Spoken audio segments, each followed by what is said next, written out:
En 1869, en las montañas remotas de Zacatecas, los viajeros comenzaron a desaparecer. No era algo inusual, los bandidos infestaban los caminos y México aún sangraba por las heridas de la intervención francesa. Pero había un patrón perturbador: todos los desaparecidos habían sido vistos por última vez en la próspera hacienda de los Montemayor. Don Evaristo Montemayor y su familia eran conocidos por su hospitalidad cristiana.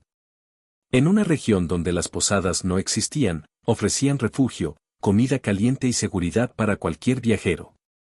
Eran respetados, prósperos y aparentemente la única familia civilizada en leguas de distancia.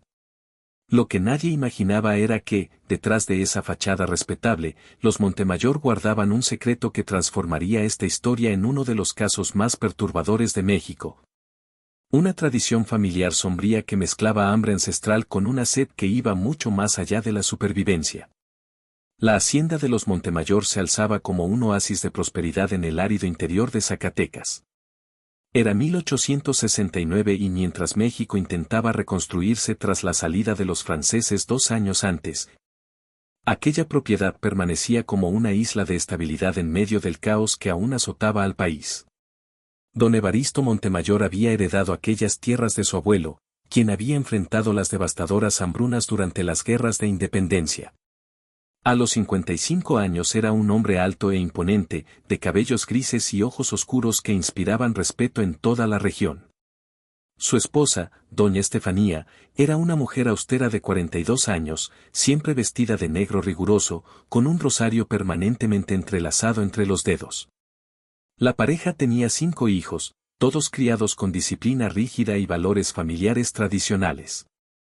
Leandro, el mayor de 22 años, ya demostraba la misma autoridad natural del padre y estaba siendo preparado para asumir la propiedad. Jacinta, de 19 años, ayudaba a la madre en las tareas domésticas con una dedicación que rayaba en el fanatismo religioso. Raimundo, de 16 años, cuidaba el ganado con una eficiencia impresionante para su edad. Camila, de 13 años, rara vez era vista fuera de la propiedad, permaneciendo siempre cerca de la madre como una sombra silenciosa. Y el pequeño Esteban, de 9 años, observaba todo a su alrededor con una seriedad inusual para su edad, como si cargara responsabilidades que un niño no debería tener. La prosperidad de la familia intrigaba profundamente a los vecinos que vivían a varias leguas de distancia. Mientras otros hacendados luchaban contra sequías prolongadas, plagas de langostas y los constantes saqueos de bandidos. Los Montemayor siempre tenían ganado gordo pastando en sus campos y productos de calidad excepcional para comercializar en los mercados urbanos. Sus cueros eran los más suaves y duraderos de toda la región. Sus carnes ahumadas poseían un sabor único y complejo que conquistaba compradores en Zacatecas y Aguascalientes. Cuando se le preguntaba sobre sus métodos aparentemente milagrosos de producción, don Evaristo sonreía con cordialidad y respondía solamente que empleaba técnicas antiguas de la familia. Conocimientos pasados de abuelo a nieto a través de las generaciones. La hacienda funcionaba como un refugio esencial para viajeros en una región donde las posadas eran prácticamente inexistentes y acampar al aire libre significaba riesgo de muerte. En una época en que la hospitalidad era considerada un deber cristiano sagrado, especialmente en tierras tan peligrosas, la generosidad de los Montemayor era legendaria entre boneros, comerciantes y trabajadores rurales. Doña Estefanía personalmente supervisaba la preparación de todas las cenas ofrecidas a los huéspedes, sirviendo platos abundantes que incluían carnes de sabor inusual, vegetales cultivados en su propia huerta y panes caseros que dejaban a los visitantes no solo satisfechos, sino genuinamente agradecidos por la generosidad cristiana de la familia. Sus cenas eran eventos memorables que frecuentemente se extendían por horas. Lo que más llamaba la atención de los pocos observadores era la organización casi militar que gobernaba todos los aspectos de la vida en la propiedad. Cada miembro de la familia poseía funciones específicas y las ejecutaba con una precisión cronométrica que sugería años de práctica refinada.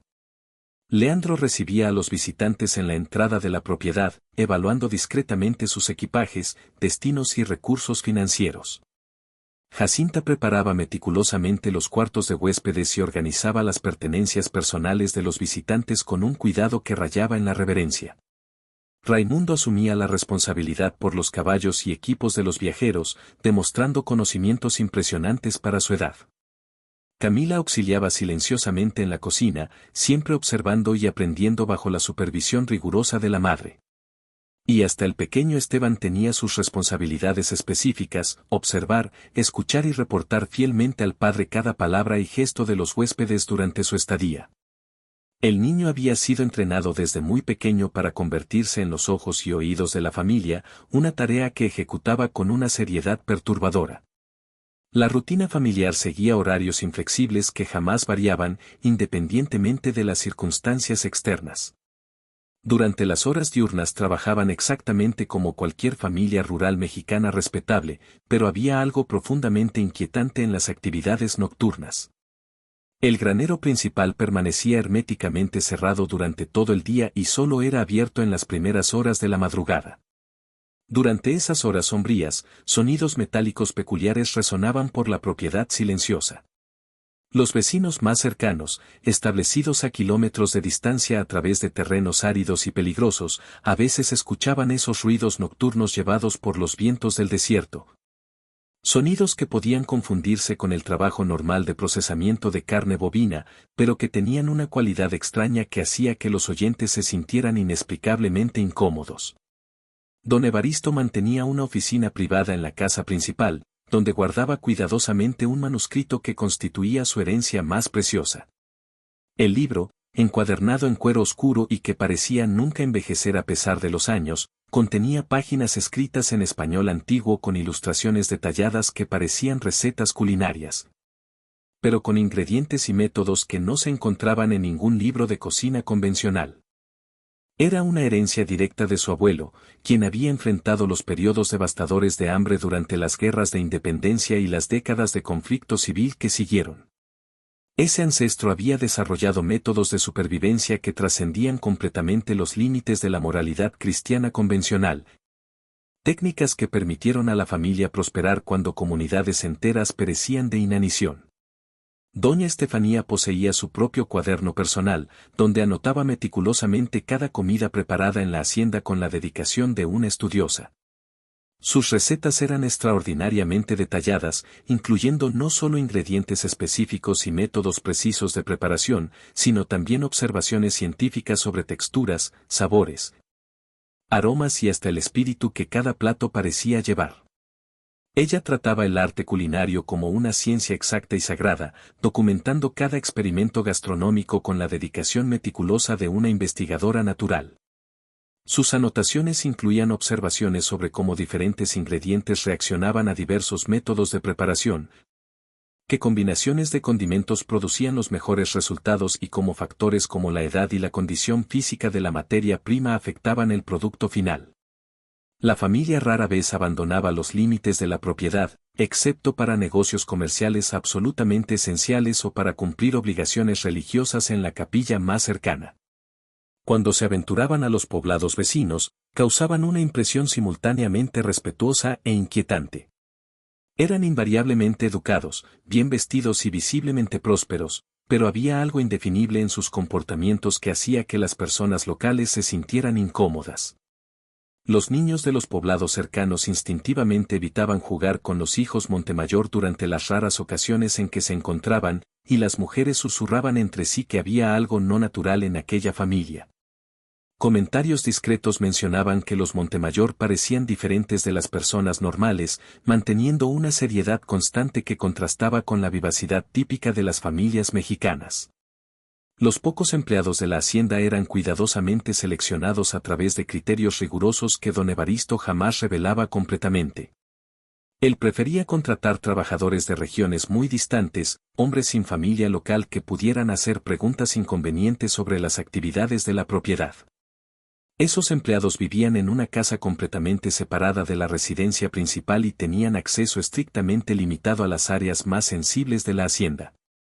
Curiosamente, la rotación entre los empleados era extraordinariamente alta para los estándares de la época.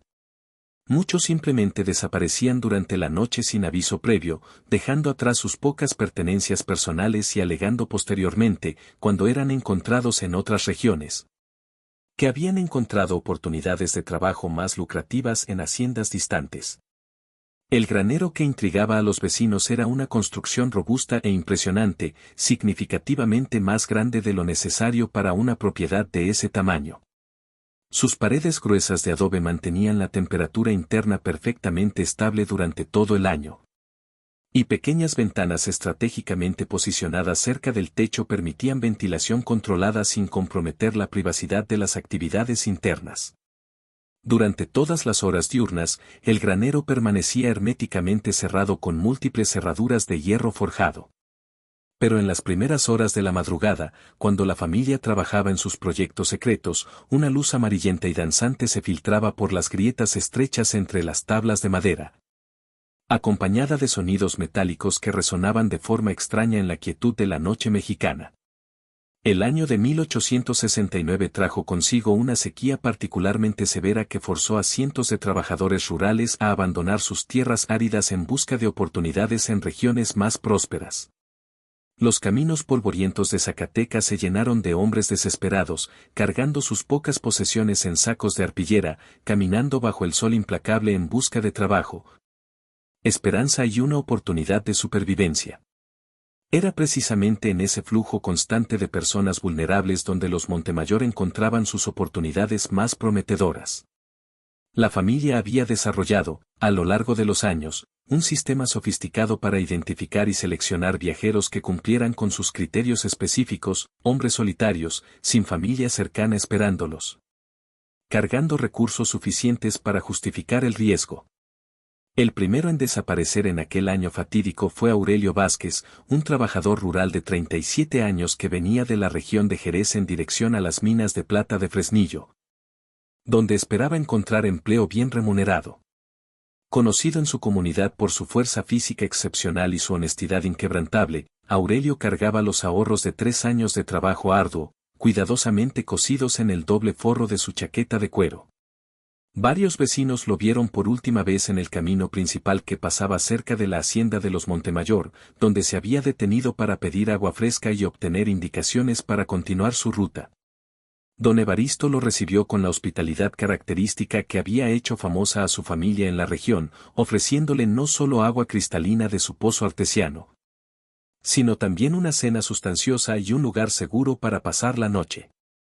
Aurelio jamás llegó a las minas de Fresnillo.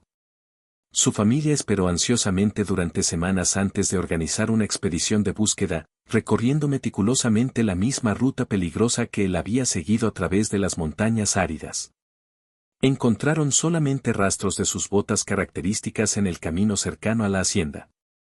Cuando preguntaron respetuosamente a los Montemayor, don Evaristo explicó con cordialidad que el hombre había partido antes del amanecer, profundamente agradecido por la hospitalidad recibida. En abril fue el turno de Tomás Herrera, un buhonero experimentado de 49 años que vendía telas finas, utensilios domésticos y herramientas especializadas en los poblados aislados de la región. Tomás era ampliamente conocido por su puntualidad casi religiosa y jamás dejaba de cumplir sus compromisos comerciales, manteniendo una reputación impecable que había construido a lo largo de 2 décadas de trabajo honesto. Su ruta establecida incluía una parada regular en la hacienda, donde los Montemayor eran clientes preferenciales, siempre adquiriendo telas de alta calidad y herramientas que no se encontraban fácilmente en el México rural. Doña Estefanía mostraba un interés particular en cuchillos de cocina bien afilados e instrumentos de corte de precisión, alegando que la cocina tradicional de la familia requería herramientas específicas para alcanzar los resultados deseados. Cuando Tomás no apareció, según lo programado, en la Feria Semanal de Guadalupe, sus socios comerciales de larga trayectoria notaron su ausencia de inmediato. El buhonero era meticuloso con sus compromisos y poseía una reputación de confiabilidad que había construido cuidadosamente a lo largo de décadas. Se organizó una búsqueda informal, pero las autoridades locales trataron el caso como el de un comerciante más que había decidido expandir sus negocios hacia territorios más prometedores. El patrón siniestro se repitió en junio con Roberto Salinas, un joven de apenas 20 años que viajaba rumbo a la boda de un primo querido en la ciudad de Zacatecas. Roberto llevaba consigo regalos costosos seleccionados con esmero, además de una cantidad considerable de dinero ahorrado especialmente para la celebración, así como ropa nueva confeccionada para la ocasión. Cuando una tormenta de arena particularmente severa lo obligó a buscar refugio urgente, la hacienda de los Montemayor representó para él una auténtica bendición divina. La familia lo recibió con cálida hospitalidad cristiana, ofreciéndole no solo protección contra los elementos, sino también compañía agradable y una cena memorable que él describió en una carta a su familia como la mejor que había probado en toda su vida. La familia del novio esperó a Roberto con ansiedad durante toda la ceremonia y en los días posteriores. Cuando no apareció según lo prometido, organizaron búsquedas extensas que se prolongaron por más de una semana a través de territorios peligrosos. Encontraron su caballo vagando libremente cerca de la hacienda, pero el animal estaba visiblemente bien cuidado, alimentado y cepillado. Julio trajo la desaparición de Esperanza Morales, una de las pocas mujeres desaparecidas en la región durante aquel periodo. Esperanza era una partera y curandera respetada de 35 años que viajaba regularmente entre poblados distantes para atender partos complicados y tratar enfermedades que desafiaban los limitados conocimientos médicos de la época. Su última parada conocida fue precisamente en la hacienda, donde doña Estefanía había solicitado urgentemente sus servicios para atender cuestiones femeninas delicadas dentro de la familia. La desaparición de Esperanza causó una conmoción mucho mayor que los casos anteriores. Las parteras eran figuras indispensables en las comunidades rurales aisladas y su ausencia fue notada de inmediato por decenas de familias que dependían de sus conocimientos y experiencia.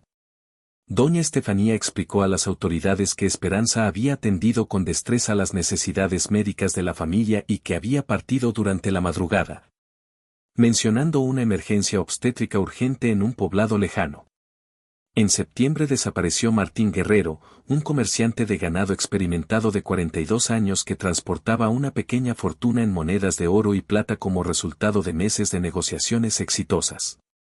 Martín era conocido por su extrema cautela y por su experiencia de décadas. Conocía íntimamente los peligros de los caminos y siempre viajaba bien armado con pistolas y cuchillos de excelente calidad. Su desaparición resultó especialmente intrigante porque no solo dejó atrás una gran suma de dinero, sino también sus armas personales y documentos comerciales importantes que representaban años de trabajo meticuloso. Los Montemayor relataron que él había vendido todo su ganado a la familia por un precio justo y que había partido inmediatamente para reinvertir las ganancias en otras regiones. El caso que finalmente lo cambiaría todo fue el de Domingo Alvarado. Un buhonero extraordinariamente experimentado de 47 años que conocía íntimamente todos los peligros de la región después de 2 décadas de viajes comerciales. Domingo era diferente de todas las víctimas anteriores. Naturalmente desconfiado, siempre dormía con un ojo metafóricamente abierto y tenía el hábito prudente de esconder parte de sus mercancías más valiosas en lugares secretos a lo largo de sus rutas. Cuando llegó a la hacienda durante una noche particularmente fría de octubre, algo en su instinto aguzado de supervivencia lo alertó de inmediato sobre peligros potenciales. Su experiencia tratando con todo tipo de personas le había desarrollado una capacidad casi sobrenatural para detectar amenazas ocultas, y los Montemayor activaron todas sus alarmas internas desde el primer momento. Durante la cena elaborada, Domingo notó detalles profundamente perturbadores que pasarían desapercibidos para observadores menos atentos. La carne servida tenía una textura extrañamente familiar, casi humana, y su sabor era distinto a cualquier cosa que hubiera probado en décadas de viajes por México. El complejo condimento no lograba ocultar completamente algo esencial en la naturaleza del ingrediente principal. Los hijos Montemayor lo observaban con una intensidad incómoda que iba mucho más allá de la simple curiosidad, y doña Estefanía hacía preguntas excesivamente específicas sobre su familia, su destino final, quienes lo esperaban y, más inquietante aún, si alguien conocía con exactitud su ruta a través de las montañas. Cuando ella preguntó directamente si había informado a otras personas sobre sus planes de viaje, Domingo mintió deliberadamente. Su desconfianza aumentó dramáticamente cuando, fingiendo dormir, escuchó conversaciones susurradas provenientes del cuarto adyacente. A través de una grieta estrecha en la pared de adobe logró ver a doña Estefanía consultando un libro antiguo de apariencia siniestra y realizando anotaciones meticulosas en un cuaderno personal bajo la luz temblorosa de las velas. Las ilustraciones que alcanzó a distinguir en el libro eran profundamente perturbadoras. Diagramas detallados que mostraban cortes específicos de carne con proporciones y formas anatómicas que no correspondían a ningún animal doméstico o salvaje conocido. Los dibujos tenían una precisión técnica que sugería décadas de refinamiento y práctica. Durante la madrugada, Domingo escuchó sonidos provenientes del granero, metal golpeando contra metal, arrastre de objetos pesados y voces coordinando algún tipo de trabajo. El olor que llegaba hasta su habitación era una mezcla de sangre, humo y un dulzor nauseabundo imposible de identificar. Cuando intentó asomarse por la ventana, vio luces moviéndose en el interior del granero y sombras que delataban una actividad intensa. A la mañana siguiente fingió estar enfermo para ganar tiempo y observar mejor. Notó que todos parecían agotados, como si hubieran trabajado durante toda la noche, y había manchas oscuras en la ropa de Leandro y Raimundo. Cuando doña Estefanía le ofreció un remedio casero para su supuesta indisposición, Domingo percibió un olor sospechoso en el líquido y fingió beberlo. La oportunidad de fuga llegó cuando don Evaristo y los hijos mayores salieron para verificar el ganado. Domingo aprovechó para explorar rápidamente la propiedad e hizo un descubrimiento aterrador. En un baúl en el fondo de la casa encontró ropa ensangrentada que reconoció como perteneciente a algunos de los viajeros desaparecidos. Entre ella estaba la chaqueta característica de Aurelio Vázquez y el pañuelo bordado que Esperanza siempre usaba. Percibiendo que su vida estaba en peligro inminente, Domingo ejecutó un plan desesperado. Aprovechando que solo doña Estefanía y las hijas estaban en la casa, creó una distracción fingiendo un ataque epiléptico. Mientras ellas corrían para ayudarlo, logró tomar algunas de las ropas como evidencia y huir por la parte trasera de la propiedad. Su fuga por las sierras fue desesperada, pero su experiencia como viajero lo ayudó a encontrar caminos que los Montemayor no conocían. La herencia que don Evaristo guardaba no era solo tierras o ganado, sino algo infinitamente más siniestro.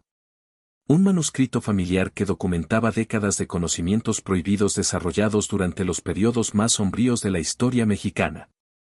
El libro, encuadernado en cuero negro y con una apariencia que parecía absorber la luz de las velas, contenía páginas escritas en español antiguo con ilustraciones detalladas que revelaban los secretos más abominables de la familia Montemayor. El abuelo de don Evaristo había enfrentado las devastadoras hambrunas durante las guerras de independencia y las décadas de conflicto civil que siguieron.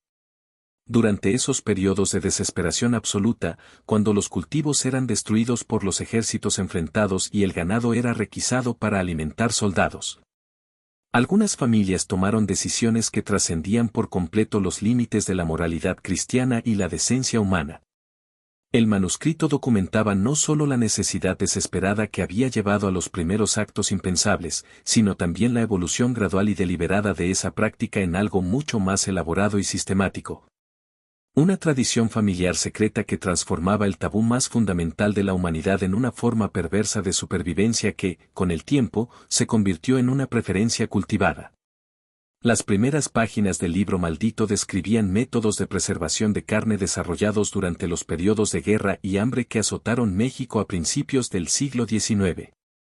Eran técnicas sofisticadas de ahumado, salado, fermentación y almacenamiento que permitían a las familias sobrevivir durante meses cuando otros perecían de inanición en las montañas aisladas de Zacatecas. Pero conforme las páginas avanzaban cronológicamente, quedaba cada vez más claro que la carne mencionada en las recetas no siempre era de origen animal convencional. Diagramas anatómicos detallados mostraban cortes específicos, métodos precisos de preparación e incluso rituales elaborados que debían acompañar cada comida especial. Las ilustraciones estaban ejecutadas con una precisión que evidenciaba conocimientos prácticos refinados a lo largo de generaciones. Doña Estefanía se había convertido en la guardiana moderna y más sofisticada de esa tradición ancestral. Su propio cuaderno personal, iniciado el día que llegó a la hacienda como joven esposa, representaba una continuación meticulosa y científica del manuscrito antiguo. Documentaba cada experimento culinario con la precisión de una investigadora natural.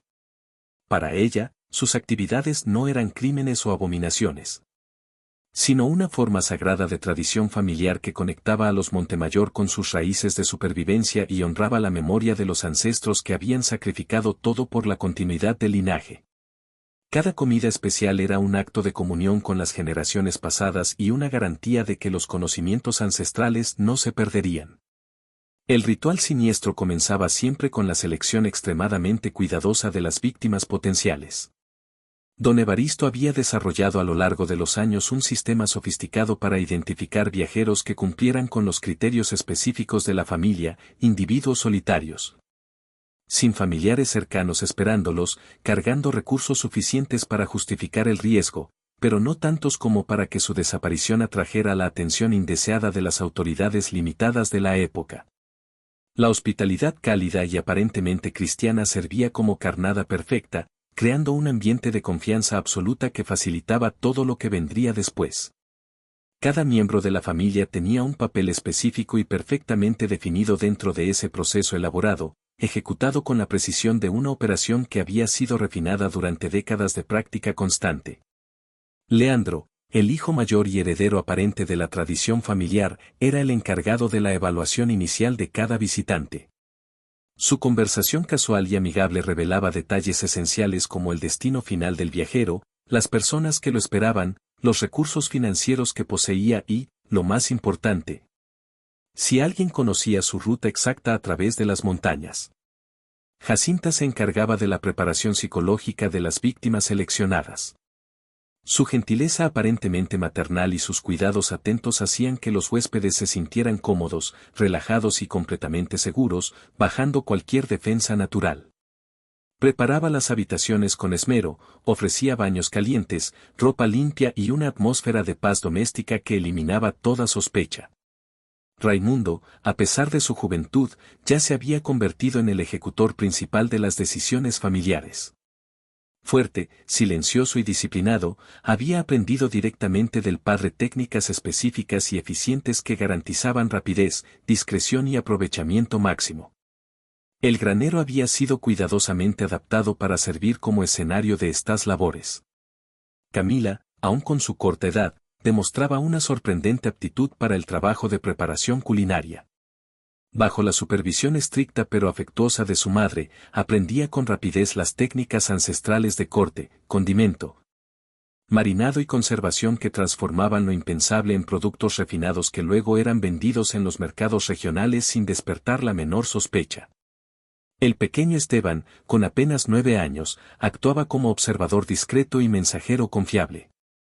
Sus ojos infantiles y apariencia inocente le permitían circular libremente por la propiedad, captando detalles que los adultos podían pasar por alto y reuniendo información valiosa sobre visitantes y empleados. El granero era, sin duda, el corazón pulsante de toda la operación. Durante el día funcionaba como un depósito agrícola común, pero en las horas previas al amanecer se transformaba en algo completamente distinto y profundamente siniestro. Las herramientas especializadas permanecían ocultas en compartimentos secretos construidos dentro de las gruesas paredes de adobe. Doña Estefanía había desarrollado recetas extraordinariamente elaboradas que disimulaban por completo el verdadero origen de la carne procesada. Utilizaba mezclas complejas de especias locales, técnicas ancestrales de marinado que alteraban la textura y el sabor, además de métodos de ahumado tradicionales que daban como resultado productos únicos en el mercado regional. Sus jamones especiales y chorizos artesanales eran intensamente disputados por comerciantes de Zacatecas y Aguascalientes, quienes pagaban precios elevados sin jamás cuestionar el origen real de los ingredientes. La calidad excepcional de esos productos generaba una demanda constante que financiaba en silencio las operaciones de la familia. El proceso de eliminación de evidencias era tan meticuloso y científico como la preparación culinaria misma. Los huesos eran molidos cuidadosamente hasta transformarlos en harina nutritiva que se vendía como suplemento para ganado, generando ingresos adicionales mientras desaparecían las pruebas físicas. Las pertenencias personales eran clasificadas con precisión.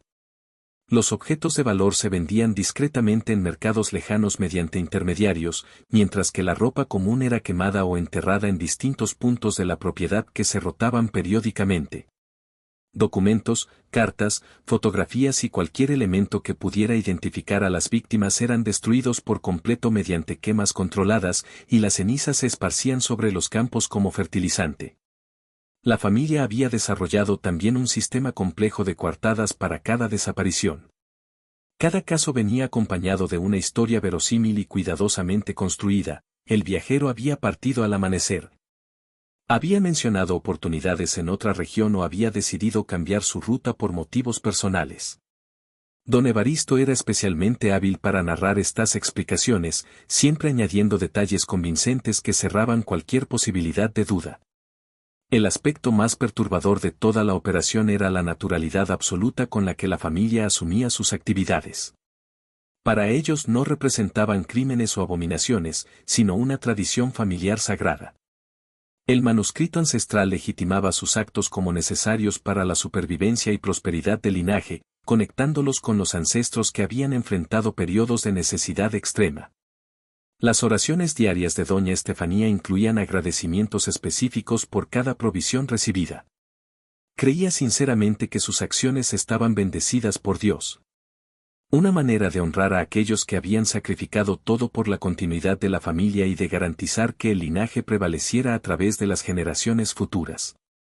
La fuga desesperada de Domingo Alvarado a través de las sierras áridas de Zacatecas durante 3 días y 3 noches marcó el inicio del fin para la operación siniestra de los Montemayor. Cargando la ropa ensangrentada que había encontrado en la hacienda como evidencia irrefutable, el comerciante experimentado puso en práctica todo el conocimiento acumulado en 2 décadas de viajes para evadir la persecución que sabía que vendría. Cuando finalmente llegó al cuartel de la Guardia Rural en Zacatecas, su cuerpo estaba exhausto y su mente profundamente traumatizada, pero su determinación para revelar la verdad permanecía intacta. El capitán Rodolfo Mendoza, un veterano endurecido por años de servicio durante las guerras de Reforma y la intervención francesa, escuchó inicialmente el relato con un escepticismo profesional inevitable. Sin embargo, las evidencias físicas que Domingo presentó eran imposibles de ignorar. La chaqueta de Aurelio Vázquez conservaba todavía las iniciales bordadas a mano por su esposa, y el delicado pañuelo de encaje de Esperanza Morales fue reconocido de inmediato por varias mujeres de la región que habían sido atendidas por ella en vida. El capitán Mendoza organizó una investigación preliminar discreta, enviando hombres de confianza para verificar los reportes de desapariciones ocurridas en los meses anteriores. El patrón que emergió resultó alarmante y estadísticamente imposible de atribuir al azar. 15 personas habían desaparecido sin dejar rastro en menos de un año, todas siguiendo exactamente la misma ruta. La decisión de intervenir de manera oficial fue tomada cuando comenzaron a circular informes de que los Montemayor se preparaban para abandonar la región con premura. Vecinos lejanos hablaron de movimientos inusuales en la propiedad durante la noche, quema controlada de documentos, entierro sistemático de objetos desconocidos y señales evidentes de una partida definitiva. En la madrugada helada del 18 de octubre de 1869, una fuerza de 15 guardias rurales bien armados rodeó en silencio la hacienda bajo la débil luz de las estrellas. El plan era simple y preciso: llegar antes del amanecer, cuando la familia aún estuviera dormida, cerrar toda posibilidad de escape y realizar una búsqueda exhaustiva en cada edificio de la propiedad. Sin embargo, la casa principal se encontraba extrañamente silenciosa y daba la inquietante impresión de estar abandonada. Las puertas estaban abiertas, como si la familia hubiera abandonado la hacienda con prisa durante la noche, dejando atrás señales evidentes de una partida precipitada. En la cocina, la mesa seguía puesta para el desayuno. La comida aún conservaba tibieza en los platos de barro, tazas de café humeaban débilmente, el pan recién horneado estaba cortado a la mitad y frascos de mermelada casera permanecían destapados. Como si la comida hubiese sido interrumpida de manera abrupta en mitad de la rutina diaria. El primer hallazgo verdaderamente estremecedor fue el manuscrito ancestral, dejado deliberadamente abierto sobre la mesa de la cocina, como un desafío final. Una confesión macabra o quizá un legado que los Montemayor deseaban perpetuar incluso en su huida. El libro antiguo, con sus páginas amarillentas escritas en un español arcaico, estaba abierto exactamente en la sección que describía con precisión técnica los métodos de procesamiento de carne humana, acompañados de ilustraciones detalladas imposibles de malinterpretar. Junto a él reposaba el cuaderno personal de doña Estefanía, abierto en una página que documentaba con meticulosidad perturbadora la preparación de la última provisión especial. Una referencia inequívoca a una víctima reciente. Las anotaciones incluían observaciones sobre edad, condición física, textura de la carne y métodos de preparación, detalles tan fríos y clínicos que hicieron que incluso los investigadores más endurecidos sintieran náuseas. El granero reveló horrores que perseguirían a los guardias rurales por el resto de sus vidas y que con el tiempo se convertirían en historias susurradas en los cuarteles como advertencias sobre la maldad humana. El lugar había sido transformado en un matadero humano sofisticado, comparable en eficiencia a las mejores carnicerías comerciales de la época.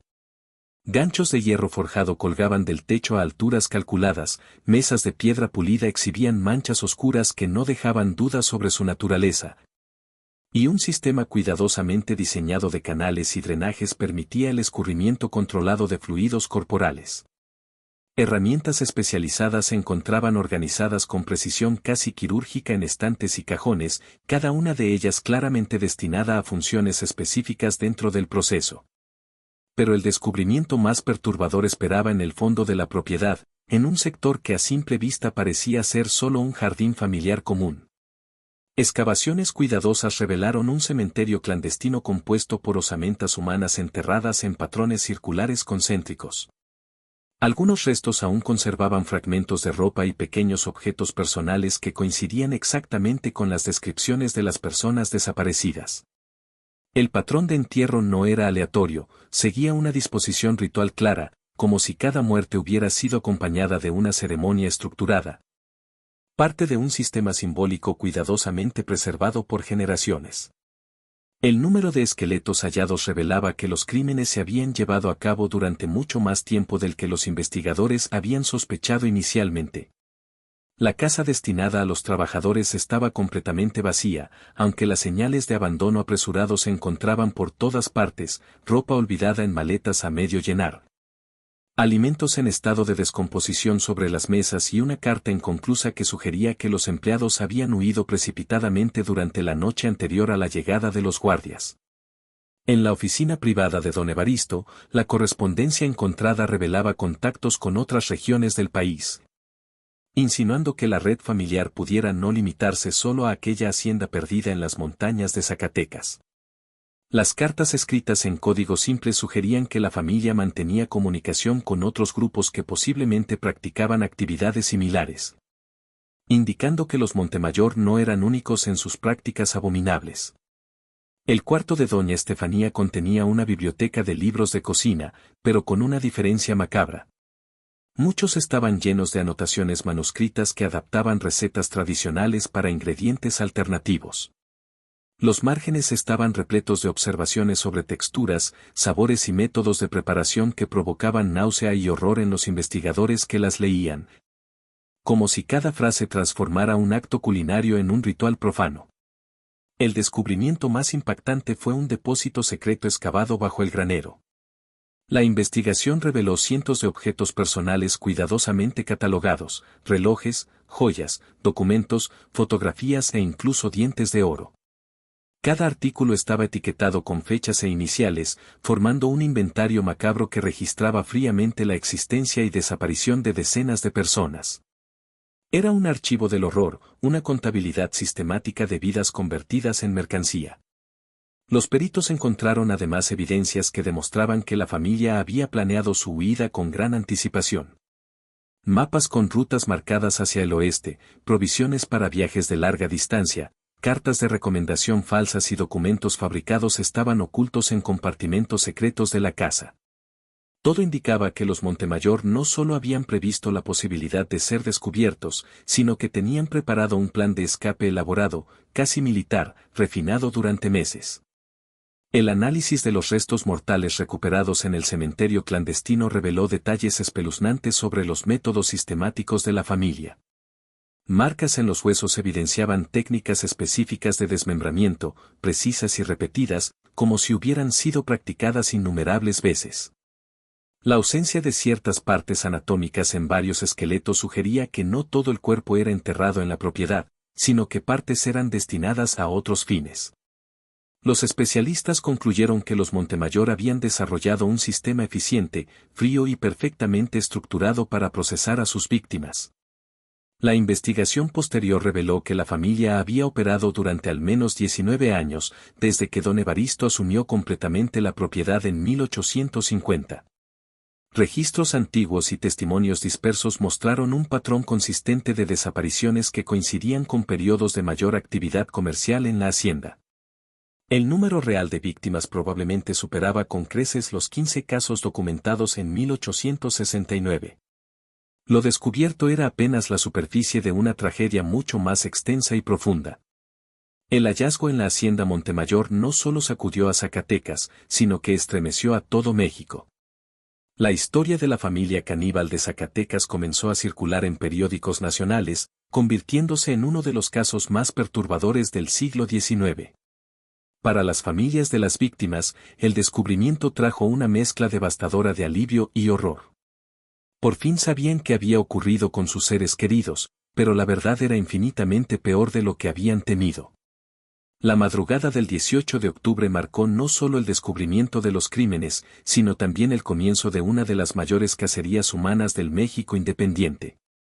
La familia había desaparecido como sombras en la noche, dejando detrás únicamente rastros de 2 décadas de horror sistemático y un silencio siniestro que helaba la sangre. Las primeras pistas surgieron gracias a los empleados aterrorizados que habían huido horas antes de la llegada de los guardias rurales. Interrogados por separado para evitar cualquier acuerdo previo, todos relataron la misma escena, alrededor de las 2 de la madrugada. Don Evaristo había despertado violentamente a la familia y ordenado una partida inmediata, sin permitir preguntas ni discusión. En menos de 2 horas, habían cargado lo esencial en 2 carretas robustas y desaparecido en la oscuridad absoluta, dirigiéndose hacia el oeste, rumbo a las montañas que conducían a Guadalajara. Los trabajadores coincidían en que la familia actuó con una calma inquietante y precisión ensayada, como si hubieran practicado esa fuga muchas veces antes. El capitán Mendoza organizó de inmediato equipos de rastreo experimentados, que siguieron meticulosamente las huellas frescas de las carretas. Al principio las señales eran claras, marcas profundas de ruedas, huellas de caballos, restos de comida, telas rasgadas y herramientas rotas abandonadas durante la prisa. Pero a medida que se aproximaban a la región montañosa, las pistas se volvían confusas y fragmentadas. Había tramos donde las huellas se bifurcaban deliberadamente, otros donde desaparecían en cauces rocosos y zonas donde era evidente que alguien había borrado intencionalmente el rastro. Se descubrieron trayectos falsos creados para desorientar a los perseguidores, demostrando un conocimiento profundo de rutas clandestinas y técnicas avanzadas de evasión. La investigación revelaría más tarde que la fuga había sido planeada durante meses, quizá desde el momento en que Domingo Alvarado logró escapar con pruebas. Don Evaristo había establecido discretamente una red de apoyo en varias ciudades del oeste, asegurando recursos, refugios temporales y contactos fiables. Comerciantes de Guadalajara relataron haber vendido caballos frescos y provisiones a un joven que coincidía perfectamente con la descripción de Leandro. Siempre pagado en oro y siempre guardando silencio sobre su identidad y destino. Otra pista provenía de un pequeño puerto pesquero en el norte de Chile, donde un marinero retirado relató décadas después que una familia de apariencia rígida y silenciosa había desembarcado allí durante una noche tormentosa. No hablaban con nadie, no buscaban alojamiento en posadas ni comerciaban como era costumbre entre viajeros. Simplemente cargaron sus pertenencias en carretas improvisadas y se internaron tierra adentro, como si conocieran exactamente su destino. El marinero recordaba especialmente al hijo mayor, cuyo rostro mostraba una determinación fría y calculadora que lo había inquietado profundamente aún sin comprender por qué. Con el paso de los años, informes similares comenzaron a surgir desde distintos puntos de Sudamérica. Eran fragmentos dispersos, testimonios inconexos que jamás pudieron confirmarse por completo. En una pequeña comunidad agrícola en Bolivia, un juez local registró en sus archivos que una familia forastera había sido sospechada por la repentina desaparición de 2 jornaleros itinerantes. La familia abandonó el pueblo antes de que pudiera abrirse una investigación formal, dejando atrás únicamente una casa vacía y un olor dulzón impregnado en las paredes de adobe. En la Patagonia chilena, un cazador mapuche afirmó haber encontrado una cabaña abandonada en medio de la estepa, con restos de herramientas de carnicería cuidadosamente organizadas y un pequeño cuaderno escrito en español antiguo. El texto describía cortes de carne con precisión técnica, mezclados con notas místicas sobre sangre, linaje y tradición.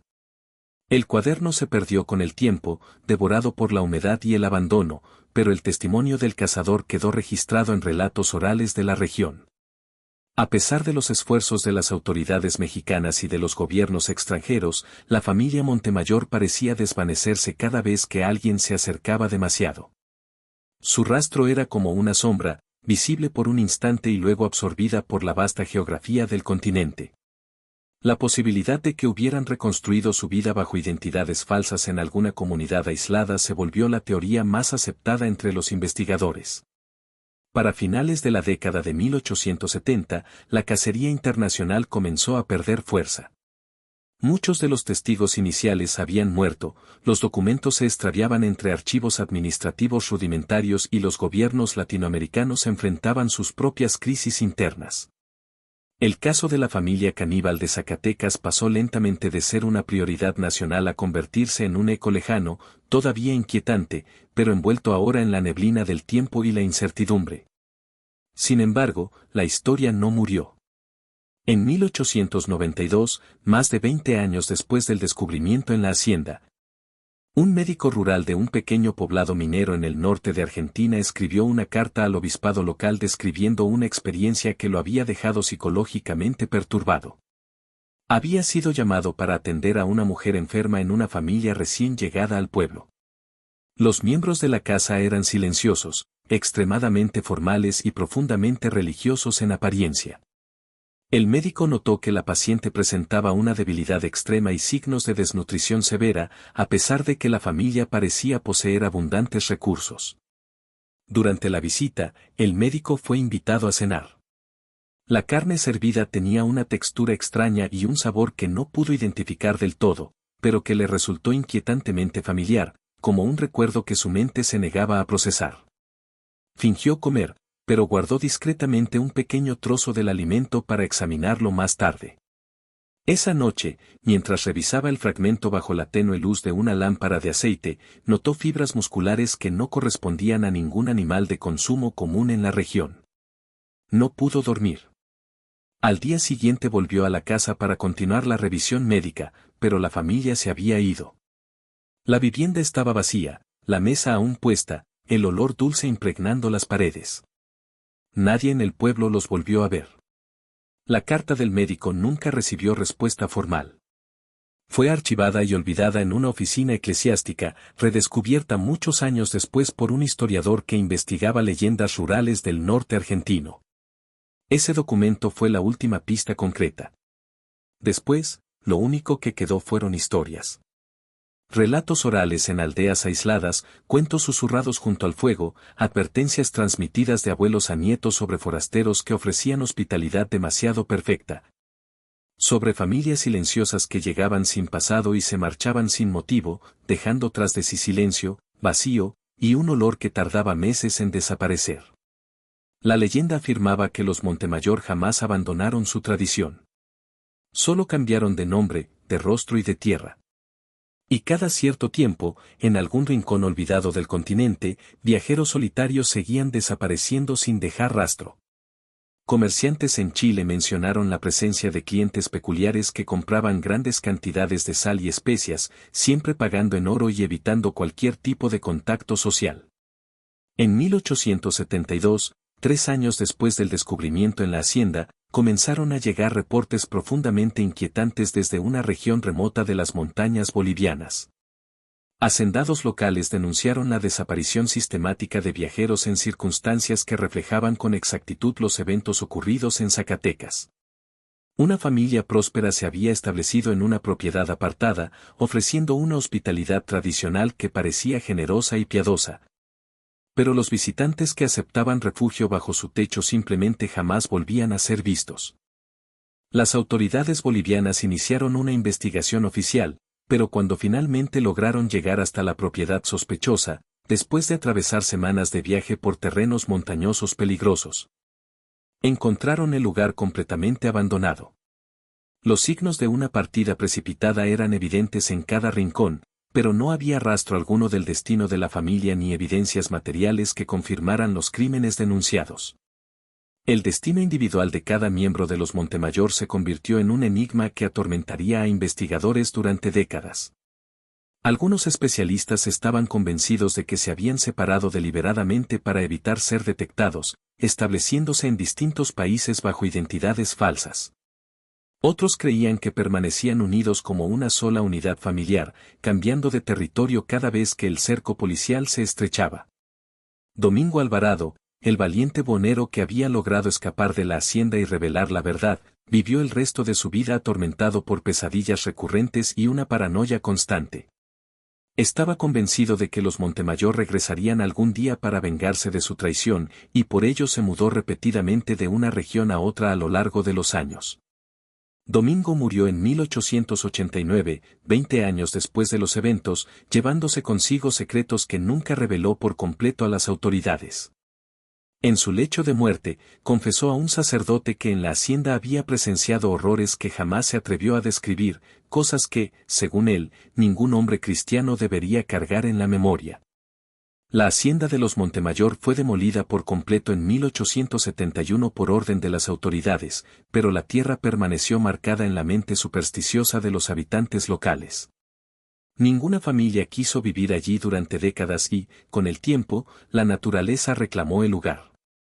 Hoy solo quedan ruinas cubiertas por la vegetación, fragmentos silenciosos del que alguna vez fue uno de los mataderos humanos más sistemáticos de la historia.